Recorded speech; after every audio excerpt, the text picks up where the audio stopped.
에스겔 40장 우리 한 절씩 교독하도록 하시겠습니다. 우리가 사로잡힌 지 25째 해 성이 함락된 후 14째 해 첫째 달 10째 날에 곧 그날에 여호와의 권능이 내게 임하여 나를 데리고 이스라엘 땅으로 가시되 하나님의 이상 중에 나를 데리고 이스라엘 땅에 이르러 나를 매우 높은 산 위에 내려세우시는데 거기에서 나무로 향하여 스뭇 형상 같은 것이 있더라. 나를 데리시고 거기에 이르시니 모양이 롯같이 빛난 사람 하나가 손에 삼줄과 승량하는 장대를 가지고 문에 서 있더니 그 사람이 내게 이르되 인자야 내게 보이는 그것을 눈으로 보고 귀로 들으며 내 마음으로 생각할지어다. 내가 이것을 내게 보이려고 이리로 데리고 왔나니 너는 본 것을 다 이스라엘 족속에 전할지어다 하더라. 내가 본즉 집 바깥 사방으로 담이 있더라. 그 사람의 손에 측량하는 장대를 잡았는데 그 길이가 팔꿈치에서 손가락에 이르고 한 손바닥 너비가 더한 자로 6척이라. 그 담을 측량하니 두께가 한 장대요 높이도 한 장대며 그가 동쪽을 향한 문에 이르러 천계에 올라 그 문의 통로를 측량하니 길이가 한 장대요 그 문 안쪽 통로의 길이도 한 장대며 그 문간에 문지기 방들이 있는데 각기 길이가 한 장대요 너비가 한 장대요 각 방 사이 벽이 다 5척이며 안쪽 문 통로의 길이가 한 장대요 그 앞에 현관이 있고 그 앞에 안문이 있으며 그가 또 안에 문의 현관을 측량하니 한 장대며 앞문의 현관을 또 측량하니 8척이요 그 문벽은 2척이라. 그 문의 현관이 안으로 향하였으며 그 동문간의 문지기 방은 왼쪽에 셋이 있고 오른쪽에 셋이 있으니 그 셋이 각각 같은 크기요 그 좌우편 벽도 다 같은 크기며 또 그 문 통로를 측량하니 너비가 10척이요 길이가 13척이며 방 앞에 칸막이 벽이 있는데 이쪽 칸막이 벽도 한 척이요 저쪽 칸막이 벽도 한 척이며 그 방은 이쪽도 6척이요 저쪽도 6척이며 그가 그 문간을 측량하니 이 방 지붕 가에서 저 방 지붕 가까지 너비가 25척인데 방문은 서로 반대되었으며 그가 또 현관을 측량하니 너비가 20척이요 현관 사방에 뜰이 있으며 바깥문 통로에서부터 안문 현관 앞까지 50척이며 문지기 방에는 각각 닫힌 창이 있고 문 안 좌우편에는 벽 사이에 창이 있고 그 현관도 그러하고 그 창은 안 좌우편으로 버려 있으며 각 문 벽 위에는 종려나무를 새겼더라. 그가 나를 데리고 바깥들에 들어가니 뜰 사면에 박석 깔린 땅이 있고 그 박석 깔린 땅 위에 여러 방인데 모두 30이며 그 박석 깔린 땅 위치는 각 문간의 좌우편인데 그 너비가 문간 길이와 같으니 이는 아래 박석 땅이며 그가 아래 문간 앞에서부터 안뜰 바깥 문간 앞까지 측량하니 그 너비가 100척이며 동쪽과 북쪽이 같더라. 그가 바깥뜰 북쪽을 향한 문간의 길이와 너비를 측량하니 길이는 50척이요 너비는 25척이며 문지기 방이 이쪽에도 셋이요 저쪽에도 셋이요 그 벽과 그 현관도 먼저 측량한 문간과 같으며 그 창과 현관의 길이와 너비와 종려나무가 다 동쪽을 향한 문간과 같으며 그 문간으로 올라가는 7층계가 있고 그 안에 현관이 있으며 안뜰에도 북쪽 문간과 동쪽 문간과 마주대한 문간들이 있는데 그가 이 문간에서 맞은쪽 문간까지 측량하니 100척이더라. 그가 또 나를 이끌고 남으로 간즉 남쪽을 향한 문간이 있는데 그 벽과 현관을 측량하니 먼저 측량한 것과 같고 그 문간과 현관 좌우에는 창도 먼저 말한 창과 같더라. 그 문간의 길이는 50척이요 너비는 25척이며 또 그리로 올라가는 7층계가 있고 그 안에 현관이 있으며 또 이쪽 저쪽 문벽 위에 종려나무를 새겼으며 안뜰에도 남쪽을 향한 문간이 있는데 그가 남쪽을 향한 그 문간에서 맞은쪽 문간까지 측량하니 100척이더라. 그가 나를 데리고 그 나문을 통하여 안뜰에 들어가서 그 나문의 너비를 청량하니 크기는 길이가 50척이요 너비가 25척이며 그 문지기 방과 벽과 현관도 먼저 청량한 것과 같고 그 문간과 그 현관 좌우에도 창이 있으며 그 사방 현관의 길이는 25척이며 너비는 5척이며 현관이 바깥돌로 향하였고 그 문벽 위에도 종려나무를 새겼으며 그 문간으로 올라가는 8층기가 있더라. 그가 나를 데리고 안뜰 동쪽으로 가서 그 문간을 청량하니 크기는 길이가 50척이요 너비가 25척이며 그 문지기 방과 벽과 현관이 먼저 청량한 것과 같고 그 문간과 그 현관 좌우에도 창이 있으며 그 현관이 바깥돌로 향하였고 그 이쪽 저쪽 문벽 위에도 종려나무를 새겼으며 그 문간으로 올라가는 8층기가 있더라. 그가 또 나를 데리고 북문에 이르러 청량하니 크기는 길이가 50척이요 너비가 25척이며 그 문지기 방과 벽과 현관이 다 그러하여 그 좌우에도 창이 있으며 그 현관이 바깥들로 향하였고 그 이쪽 저쪽 문벽 위에도 종려나무를 새겼으며 그 문간으로 올라가는 8층기가 있더라. 그 문벽 곁에 문이 있는 방이 있는데 그것은 번제물을 씹는 방이며 그 문의 현관 이쪽에 상2이 있고 저쪽에 상2이 있으니 그 위에서 번제와 속죄제와 속건제의 희생제물을 잡게 한 것이며 그 북문 바깥 곧 입구로 올라가는 곧 이쪽에 상2이 있고 문의 현관에 저쪽에 상2이 있으니 문곁 이쪽에 상이 4이 있고 저쪽에 상이 4이 있어 상이 모두 8개나 그 위에서 희생제물을 잡았더라. 또 다름은 돌로 만들어 번제서는 상 4이인데 그 길이는 한 척반이요 너비는 한 척반이요 높이는 한 척이라 번제 희생제물을 잡을 때에 서는 기구가 그 위에 놓였으며 현관 안에는 길이가 손바닥 넓이만한 갈고리가 사방에 박혔으며 상들에는 희생제물들의 모래 고기가 있더라. 아문 밖에 있는 안뜰에는 노래하는 자의 방 2이 있는데 북문 곁에 있는 방은 남쪽으로 향하였고 남문 곁에 있는 방은 북쪽으로 향하였더라. 그가 내게 이르되 남쪽을 향한 이 방은 성전을 지키는 제사장들이 쓸 것이요 북쪽을 향한 방은 제단을 지키는 제사장들이 쓸 것이라.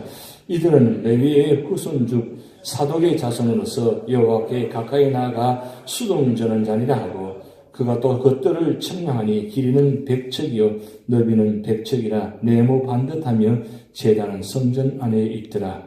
그가 나를 데리고 성전 문 현관에 이르러 그 문의 좌우 벽을 청량하니 너비는 이쪽도 5척이요 저쪽도 5척이며 두께는 문 이쪽도 3척이요 문 저쪽도 3척이며 합독하시겠습니다. 그 현관의 너비는 20척이요 길이는 11척이며 문간으로 올라가는 층계가 있고 문벽 결대는 기둥이 있는데 하나는 이쪽에 있고 다른 하나는 저쪽에 있더라. 아멘. 예, 오늘 40장부터 48장까지 이 에스겔서의 마지막 장면입니다. 이 40장부터 48장까지는 성전에 관한 모습을 지금 기록하고 있습니다. 제가 나눠드린 유인물을 다 보시면 3가지 석장을 드렸습니다. 석장을 보시면 첫째 장은 에스겔서의 성경 모형도입니다. 모형도와 그 다음 성경 구절과 연결해서 배치해 놓은 그림입니다.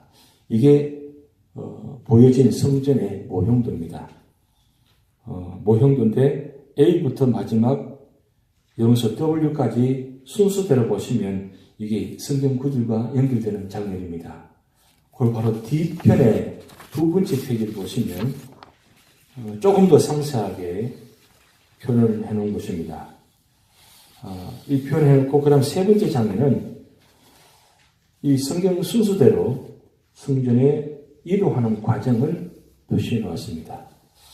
새벽에 설명을 다 드리기는 힘들지만 이것을 집에 가지고 가셔가지고 자세히 한번 성경 그 순서대로 한번 쭉 따라가면서 말씀을 비교하면서 한번 읽어보시면 아마도 은혜가 될 것입니다.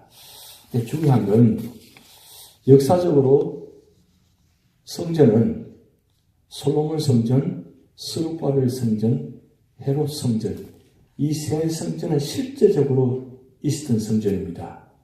지금 예루살렘에 남아있는 그 통곡의 벽, 이 성국의 벽은 마지막 헤롯 성전의 마지막 한 장면입니다. 새 성전이 다 무너졌는데 마지막 이 통곡의 벽을 통해서 성전의 한 벽을 지금 그대로 남겨놓았습니다. 일반적으로 이야기는 이스라엘에서 이 성전을 세우기 위해서 계획하고 있다, 이런 말이 들리지만 그것이 언제 될지 모르지만 하나님께서 허락하셔야만 그 성전도 세워지는 겁니다. 아마도 주님 오시기 전까지는 세우지 않을 것 같습니다. 왜 그러면 그 마지막 헤롯 성전에 그 벽 하나만 남겨놓았느냐? 그 무너짐이 누구 때문에 무너졌느냐? 바로 사실은 이스라엘 백성들을 향해서 하는 장면이고 또 온 세상을 향해서 하는 단면적으로 보이는 장면입니다. 하나님 말씀을 순종하지 아니하고 하나님 말씀대로 실천하지 않고 하나님 말씀대로 살지 않으면 시온성과 같은 교회도 성전도 무너질 수 있다는 것, 교회도 무너질 수 있다는 것, 성전도 무너질 수 있다는 것을 아주 단면적으로 온 세상에 지금 보여주고 있는 장면입니다. 사실 그 성전의 무너지는 책임이 누구에게 있습니까? 사실 이스라엘 백성이 있거든요. 한 번 세워지기도 얼마나 힘든 일입니까? 그런데 그걸 3번이나 성전을 세웠어요. 3번이나 성전 세워진 이유가 무엇입니까?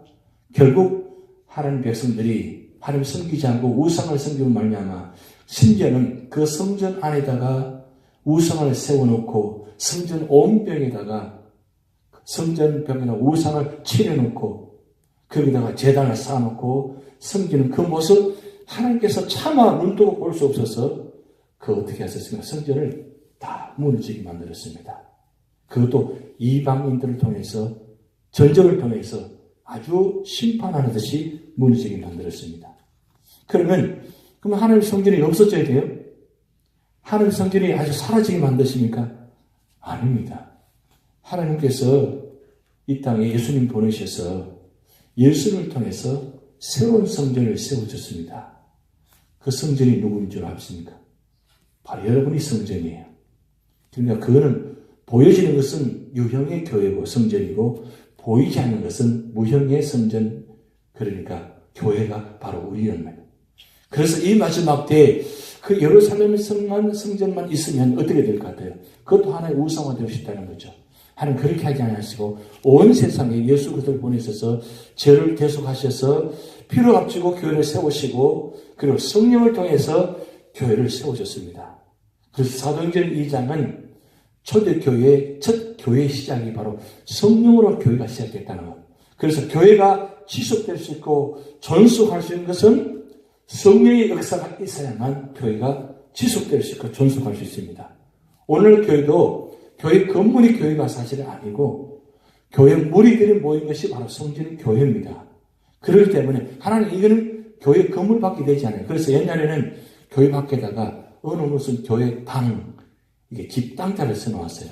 건물을 써놓았어요. 오늘 그것이 당으로 서지 않고 교회라고 세우는데 사실은 그것은 하나의 건물의 형상에 불과하고 건물 안에 들어있는 모든 성도들이 사실 진짜 교회입니다.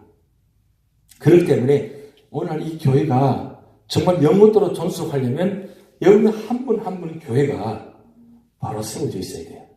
그런데 하나님께서 지상의 인 가운데서 보여지는 이 새 성전 외에 환상으로 보여지는 성전이 바로 에스겔 40장부터 말씀한 이 내용입니다. 그런데 여러분 말씀을 지금 40장만 읽어보셨지만 이 성전의 건물이 어떨 것 같아요? 굉장히 웅장하고 아주 화려합니다. 대단한 건물입니다. 그런데 하나님께서 에스겔 선지자에게 오늘 1절 말씀처럼 사로잡힌 지 25째 해, 이 25째 해가 언제냐? 바로 에스겔 선지자가 2차 포로로 잡혀갈 때 597년에서 지금 5째 해는 언제냐? 25째 573년. 그로 연결해서 성이 함락된 후 14째 해 10째 달이라 그러면 14째라는 것은 586년에 예루살렘 성이 함락되었습니다. 그리고 유다가 무너졌습니다. 그때부터 기준해서 14째라 그러니까 그러면 결국 숫자는 똑같이 마지막 573년 맞는 겁니다. 573년 보면 첫째 달 10째 날 그랬어요. 573년 1월 10일. 아주 날짜를 아주 정확하게 기록해 놓았어요. 날짜를 왜 정확하게 기록해 놓았을까요? 이 분명히 사실적인 말씀이에요. 하나님께서 아주 정확한 날짜에 정확하게 그를 아주 높은 산에 시온 산에 데려가서 그 장면을 보여주셨는데 이게 한 녹화된 사람인데 이 녹화된 사람은 천사라 말합니다.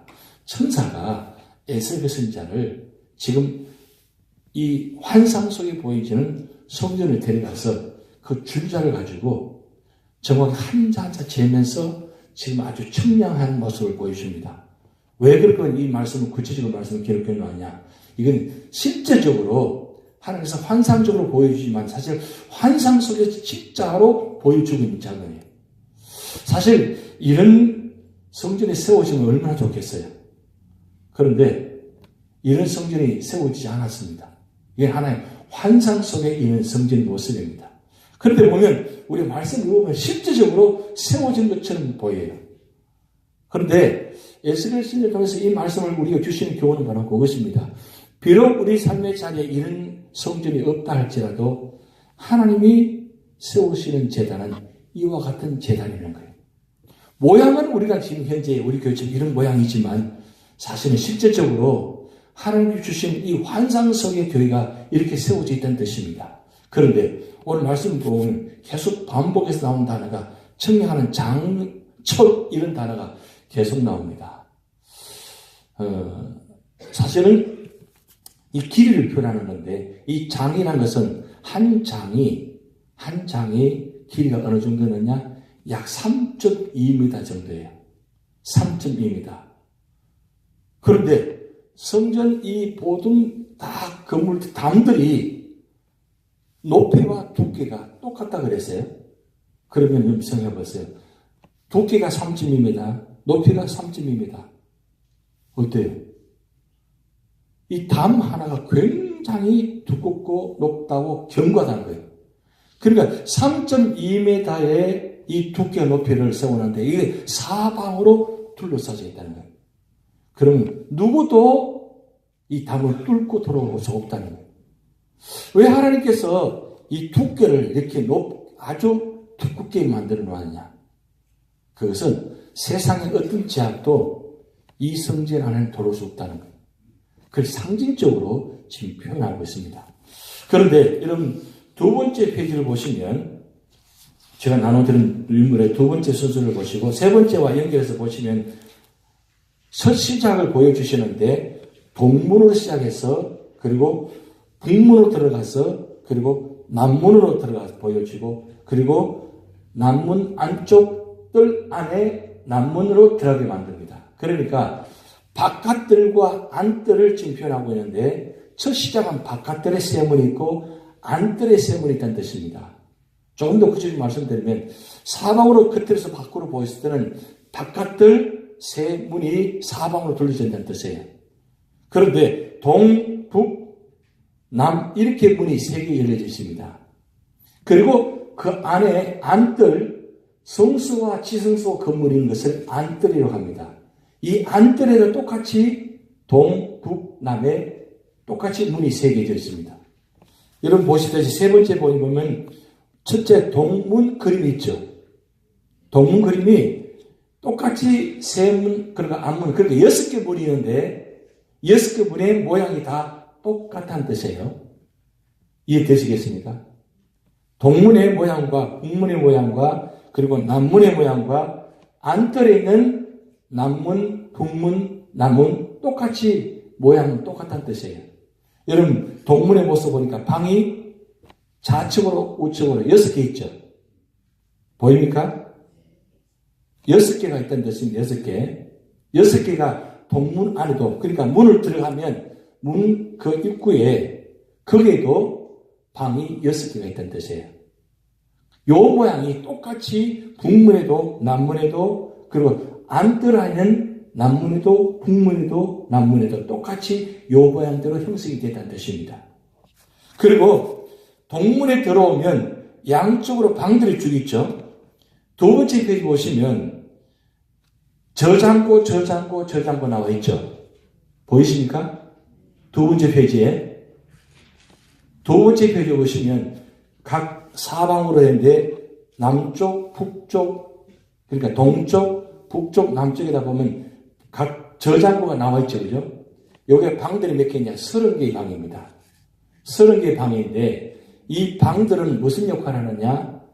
제사를 드리기 위한 장비라든가 재물들을 보관하는 저장고입니다. 그게 몇 개냐? 동쪽에 10개, 북쪽에 10개, 남쪽에 10개. 그래서 합하여서 30개의 저장고가 있다는 뜻이에요. 그리고 안뜰에 들어가 보면, 안뜰에 보면 북쪽 안출입이 있고, 동쪽 안출입이 있고, 남쪽 안출입문이 있죠. 그 안에 보면 번제단이 있죠? 번제단이 보이십니까? 번제단이 있고, 그리고 지성소와 성소가 있죠? 성전이 보이시죠? 그리고 성전 안에 옆에 보면 제사장의 방이 있고, 양쪽으로 제사장 방이 있죠? 그게 한 형성의 안뜰의 모양도입니다. 그런데 에스겔 선지자를 통해서 먼저 보여주신 장면이 동문으로 들어와서 그리고 북문을 보여주고 그리고 남문을 보여주고 그리고 남문을 통해서 남쪽 안 출입문으로 들어가게 하십니다. 그러면서 북쪽 안 출입문을 이야기하고 그리고 성소가 번제단으로 들어가게 과정이 에스겔 40장, 41장, 42장, 43장까지 순서대로 진행될 것입니다. 지금 오늘 드리는 유인물은 40장과 41장의 단면이면서 그리고 40장부터 43장까지 전체 그림 모양입니다.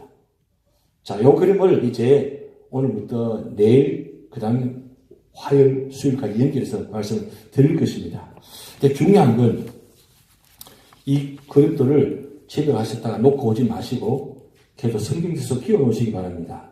요거와 비교해서 말씀을 드리려고 합니다. 이 새벽 예배 때 꼭 성경 공부하듯이 지금 진행할 수밖에 없는 상황이 워낙 구체적으로 이 성경에 기록해 놓았기 때문에 좀 구체적으로 설명을 드리기 위해서 꼭 성경 공부하듯이 진행합니다만 중요한 것은 왜 이것을 이렇게 에스겔 선지자에게 이렇게 환상 속의 성경을 보여주시느냐. 지금 에스겔 선지자가 14째 해에 그 바벨론 땅에서 첫째 달 10일 날 이 말씀을 보여주는 이유가 무엇이냐? 그것입니다. 지금 에스겔 선지자는 바벨론 땅에 포로로 잡혀와 있습니다. 바벨론 포로로 잡혀온 지 벌써 25년 되었습니다. 그러면 에스겔 선지자만 그런 것이 아니라 605년에 1차로 포로로 잡혀온 사람이 있습니다. 2차로 또 포로로 잡혀온 사람이 있습니다. 그리고 3차로 포로로 잡혀온 사람이 있습니다. 그 땅에 있는 사람들이 이 바벨론 땅에 와서 제일 안타깝고 그리고 제일 소망이 무엇입니까? 성전이 무너졌다는 겁니다. 성전을 볼 수가 없다는 겁니다. 성전을 사모함이 있다는 거예요. 왜요? 그 땅에 있을 땅에 있으면 마음대로 성전을 출입할 수 있었는데 성전이 무엇입니까? 사실은 그들의 삶의 중심입니다. 이스라엘 백성들은 언제나 산들 지키기 위해서 성전에 모였고 언제나 성전을 바라보면서 하루에 3번씩 기도했습니다. 그만큼 이스라엘 백성들은 성전 중심의 모든 삶이 이루어졌습니다. 그 삶의 중심이 성전이 무너졌단 말이에요. 그러면 그것도 이스라엘 땅에서 있는 것이 아니라 바벨론 땅에서 그 땅에 살아가고 있습니다. 그럼 그들에게 하나님께서 무슨 말씀을 하셔야 그들이 소망이 될 수 있겠어요? 결국은 하나님께서 그들에게 소망을 주시기 위해서 성전을 그들이 지금까지 본 무슨 성전입니까? 솔로몬 성전. 솔로몬 성전을 그렇게 아름답게 화려하게 지었잖아요. 그 성전이 무너져 버렸어요. 서울바벨 성전과 헤롯 성전은 그 이후의 일입니다. 포로 기환 후에 이루어진 일이기 때문에 그들의 솔로몬 성전은 그들의 평생에 처음 있는 일이요. 그리고 가장 축복받는 자리요. 은혜받는 자리였습니다. 근데 그 성전이 무너졌으니까 여러분 그 이스라엘 백성들의 마음이 어떻겠습니까? 그런데 그 솔로몬 성전보다 더 화려하고 더 아름다운 장면을 에스겔 선지자를 통해서 보여주셔서 그리고 에스겔 선지자가 본 그대로 이 말씀을 이스라엘 백성들에게 그 포로 땅 바벨론 땅에서 말씀을 전하고 있습니다. 그럼 그들이 그 말씀을 들을 때 어떤 마음이겠어요? 소망이 생기잖아요. 아, 앞으로 하나님께서 포로 기환에서 회복하셔서 이런 성전을 짓게 만드시겠구나. 꿈에도 그리던 성전인데 그 성전을 모형도 조각들을 직접적으로 아주 상세하게 그냥 뜬구름다듯이 이렇게 솔로몬 성전보다 더 아름답게 세울 것이다 이렇게 말씀하지 않고 아주 구체적으로 아주 청량해서 줄을 놓쳐가지고 아주 구체적으로 이스라엘 백성들의 말씀을 하실 때 그 말씀을 듣는 이스라엘 백성들은 어떤 마음이 들겠습니까? 아, 곧 이루어질 것이다. 그래서 포로 70년 동안 바벨론 땅에 살면서 이스라엘 백성들은 외롭지 않았어요. 비록 삶이 자리 힘들지만 무엇 때문에 힘들지 않았어요? 앞으로 성전이 이루어질 것이다. 세워질 것이다. 거기다가 제사장도 있죠. 왕도 있죠. 선지자도 있죠. 바벨론 땅에 실제적으로 다 모든 그대로 다 옮겨 놓았잖아요. 왕도 제사장도 선지자도 성전의 모형도까지 다 옮겨 놓아서 아주 구체적으로 다 말씀하셨잖아요.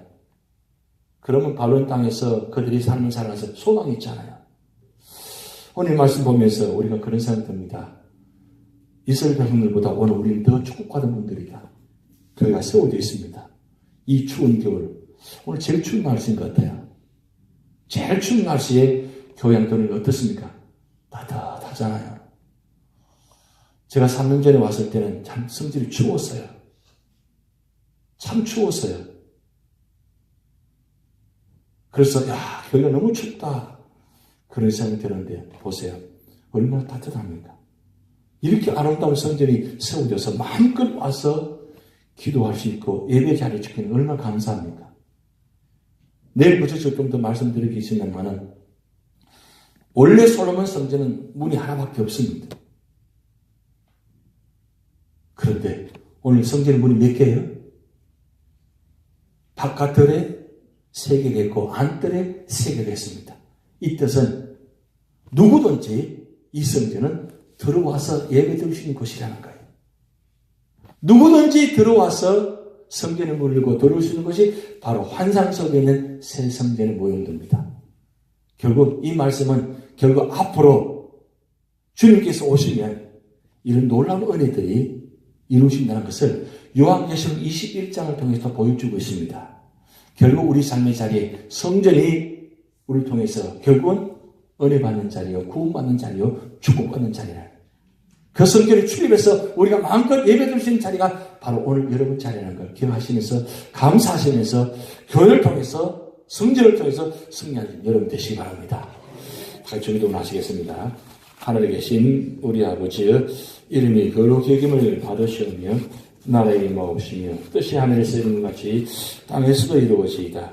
오늘날 우리에게 일용할 양식을 주옵시고 우리가 우리에게 죄전자를 사하여 준 것 같이 우리 죄를 사하여 주옵시고 우리를 시험에 들게 하지 마옵시고 다만 악에서 구하옵소서. 대변하라와 권세와 영광이 아버지께 영원히 있사옵나이다.